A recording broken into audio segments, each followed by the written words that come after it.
ಕಾಂಗ್ರೆಸ್ ಅಂತಾರೆ, ಕಾಂಗ್ರೆಸ್ ಕೇಳಿದ್ರೆ ಬಿಜೆಪಿ ಅಂತಾರೆ. ಇದೇ ಆಗೋಯ್ತು. ಅಂಜಲಿ ಮರ್ಡರ್ ಕೇಸ್ನಲ್ಲಿ ಮತ್ತೊಂದು ಇಂಪ್ಯಾಕ್ಟ್. ಅಂಜಲಿ ಪರ ಪಕ್ಷಾತೀತ ಹೋರಾಟಕ್ಕೆ ಕರೆ ಕೊಟ್ಟಿದ್ದೆ ನಾವು.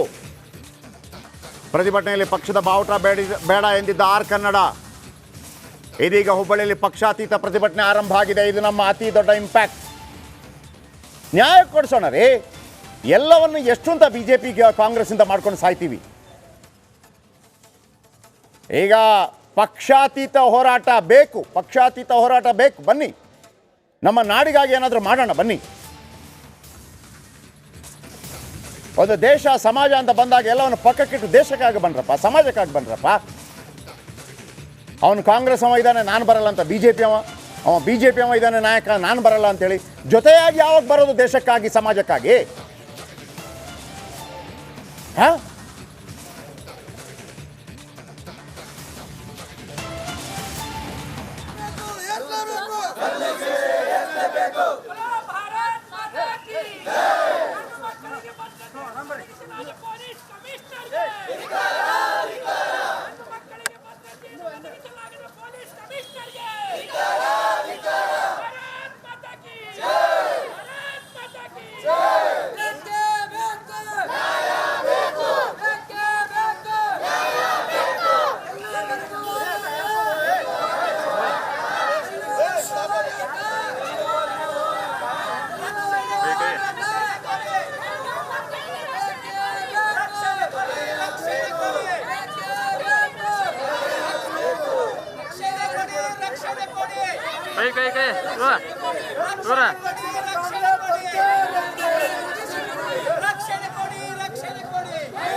ಕಾಲೇಜಿಗೆ ಹೋಗೋ ಸ್ಟೂಡೆಂಟ್ ಹೆಂಗ್ ಹೋಗ್ಬೇಕು ಬರೀ ಎದ್ರಿಕಿನ ಬರಲ್ಲ.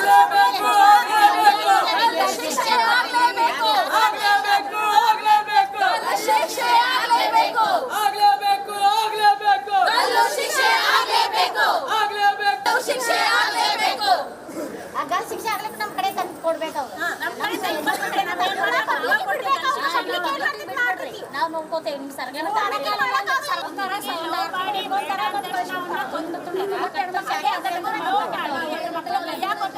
ಓಕೆ, ಇದೀಗ ಪ್ರಕಾಶ್ ನಮ್ಮೊಂದಿಗೆ ನೇರ ಸಂಪರ್ಕದಲ್ಲಿದ್ದಾರೆ. ಪ್ರಕಾಶ್, ಅವರಿಗೆ ತಿಳಿ ಕೂಡ ಹೇಳಿ. ನಿನ್ನೆ ಪೊಲೀಸರನ್ನು ಪ್ರಶ್ನೆ ಮಾಡಿದ್ದು ಮೊದಲು ನಾವು, ಕೇವಲ ಹೋರಾಟ ಮಾತ್ರ ಅಂತಲ್ಲ, ಆಮೇಲೆ ಪಕ್ಷಾತೀತವಾಗಿ ಹೋರಾಟ ಮಾಡಬೇಕು ಇದಕ್ಕೆ ಅಂತೇಳಿ, ಪಕ್ಷ ತರಬೇಡಿ ಅಂತೇಳಿ. ಯಾಕೆಂದರೆ ನನ್ನ ಒಂದು ರಿಕ್ವೆಸ್ಟ್ ಅಪ್ಪ, ಯಾವಾಗ ಪ್ರಹ್ಲಾದ್ ಜೋಶಿ, ಯಾವಾಗ ಸಂತೋಷ್ ಲಾಡ್ ಜೊತೆಯಾಗಿ ನಿಂತು ಹೋರಾಡೋದು? ಯಾವಾಗ ಯಡಿಯೂರಪ್ಪ, ಯಾವಾಗ ಸಿದ್ದರಾಮಯ್ಯ, ಯಾವಾಗ ಕುಮಾರಸ್ವಾಮಿ ಸಮಾಜಕ್ಕಾಗಿ ದೇಶಕ್ಕಾಗಿ ಜೊತೆಯಾಗಿ ನಿಂತು ಹೋರಾಡೋದು? ಅವನು ಬಿ ಜೆ ಪಿ ಇದ್ದಾನೆ ನಾನು ಬರಲ್ಲ ಅಂತ ಕಾಂಗ್ರೆಸ್ ಇದ್ದಾವೆ ನಾನು ಬರಲ್ಲ ಅಂತೇಳಿ ಬಿ ಜೆ ಪಿ ಇದೇ ಮಾಡ್ತಾ ಇದ್ರೆ ಯಾವನ್ರಿ ಈ ಸಮಾಜದ ಬಗ್ಗೆ ಕಳಕಳಿ ತೋರಿಸೋದು?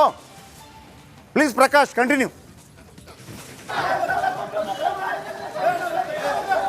ಎಸ್ ಜಯೇಶ್ ಪ್ರಕಾಶ್ ಶೆಟ್ಟಿ, ನಿಜಕ್ಕೂ ಇದು ರಿಪಬ್ಲಿಕ್ ಕನ್ನಡದ ಬಿಗ್ ಇಂಪ್ಯಾಕ್ಟ್ ಅಂತಲೇ ಹೇಳ್ಬೋದು. ಯಾಕಂದರೆ ಅಂಜಲಿ ಹತ್ಯೆ ಪ್ರಕರಣಕ್ಕೆ ಸಂಬಂಧಪಟ್ಟಂತೆ ಈ ಹತ್ಯೆಗೂ ಮುನ್ನ ಏನು ಈ ಆರೋಪಿ ಬಗ್ಗೆ ಪೊಲೀಸರಿಗೆ ಸುಳಿವು ಸಿಕ್ಕಿತ್ತು, ಪೊಲೀಸರಿಗೆ ಮಾಹಿತಿ ಇತ್ತು. ಆದರೂ ಕೂಡ ಪೊಲೀಸ್ ಇಲಾಖೆ ಸಂಪೂರ್ಣವಾಗಿ ದಿವ್ಯ ನಿರ್ಲಕ್ಷ್ಯತನವನ್ನು ತೋರಿದಂಥ ಹಿನ್ನೆಲೆಯಲ್ಲಿ ನಿನ್ನೆ ಈ ಹತ್ಯೆ ನಡೆದಿರ್ತಕ್ಕಂಥದ್ದು. ಇದಕ್ಕೆ ಪ್ರಮುಖ ಕಾರಣದಲ್ಲಿ ಪೊಲೀಸ್ ಇಲಾಖೆಯು ಕೂಡ ಪ್ರಮುಖವಾದಂಥ ಹೊಣೆಯನ್ನು ಹೊತ್ಕೊಳ್ಬೇಕಾಗುತ್ತೆ. ಯಾಕಂದರೆ ಈ ಬಗ್ಗೆ ಅವರ ಕುಟುಂಬಸ್ಥರಿರ್ಬೋದು, ಅಂಜಲಿಯ ನೇಬರ್ಸ್ ಅಂದರೆ ಸ್ಥಳೀಯರಿರ್ಬೋದು, ಆ ಆರೋಪಿ ಗಿರೀಶ್ ಬಗ್ಗೆ ಮುಂಚೆನೇ ಏನು ಮಾಹಿತಿಯನ್ನು ನೀಡಿದ್ರು. ಆದರೆ ಅದನ್ನು ಪಕ್ಕಕ್ಕೆ ತಳ್ಳಿ ಇದು ಒಂದು ರೀತಿ ನಿರ್ಲಕ್ಷ್ಯ ಧೋರಣೆಯನ್ನು ತಾಳುವಂಥ ಹಿನ್ನೆಲೆಯಲ್ಲಿ ರಿಪಬ್ಲಿಕ್ನ ಒಂದು ಸ್ಟ್ಯಾಂಡನ್ನು ಇಲ್ಲಿ ಸ್ಪಷ್ಟಪಡಿಸಿರುವಂಥದ್ದು. ಯಾಕಂದರೆ ಪೊಲೀಸರ ನಿರ್ಲಕ್ಷ್ಯವನ್ನು ಎತ್ತಿ ಹಿಡಿಯುವ ಮೂಲಕ ಆ ನಿರ್ಲಕ್ಷ್ಯವನ್ನು ಜನರಿಗೆ ತೋರಿಸುವಂಥ ನಿಟ್ಟಿನಲ್ಲಿ, ಇಲಾಖೆಗೆ ತೋರಿಸುವಂಥ ನಿಟ್ಟಿನಲ್ಲಿ, ಸರ್ಕಾರದ ಕಣ್ಣು ತೋರಿಸುವಂಥ ನಿಟ್ಟಿನಲ್ಲಿ ಒಂದು ರಿಪಬ್ಲಿಕ್ ಕನ್ನಡ ಈ ಒಂದು ಕೆಲಸವನ್ನು ಮಾಡಿದೆ. ಇದಕ್ಕೆ